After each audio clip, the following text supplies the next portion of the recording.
যেমন কুচুটে শাশুড়ি তেমন চালাক বৌমা। এই যে বৌমা, বলছি স্নান করে ঘরে এসেছো তো? আমাদের বাড়িতে কিন্তু বাবু আছানে রান্নাঘরে ঢোকা যায় না, এটা কিন্তু আমি প্রথমেই বলে দিচ্ছি তোমাকে। তাই আমাদের বাড়িতে কিন্তু এইভাবে হবে না। স্নান করে এসেছো তো? হ্যাঁ মা, আমি স্নান দান করি, পরিষ্কার জামা কাপড় পরেই এসেছিস রান্নাঘরে, এটুকু জ্ঞান আমার আছে। আচ্ছা ঠিক আছে, রান্না করো। আমার বাবু কিন্তু তাড়াতাড়ি খায়, তাড়াতাড়ি রান্না করবে। রান্নাও হয়ে গেছে, আপনার টেনশন করতে হবে না, আপনার বাবু খেয়েই যাবে। দেখুচি করেছে পুষ্টির রান্না, সবাই মিলে অর্ডার দিকে আমি রান্না করবো, খায় তার কাজ নেই তো।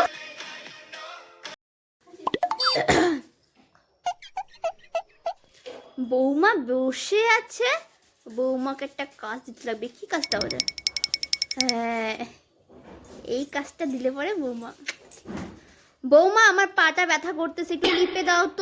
দেখি তোমার বাপের বাড়ি থেকে কি শিখিয়েছে তোমাকে। কি মা, পার্টি বেরিব? জানেন মা, আমি একটা কথা বলি, বিয়ের আগে না আমি জিম টিম করেছিলাম, তাই না?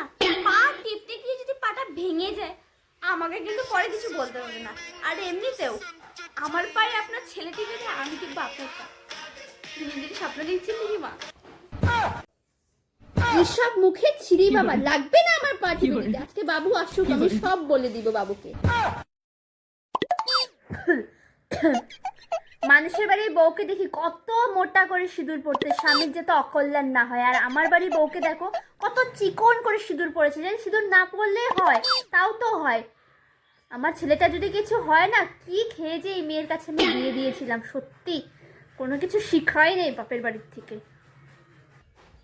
হ্যাঁ, মানুষের বাড়ির বৌমা তো সিঁদুর ঢেলে ঢেলে পড়ে না।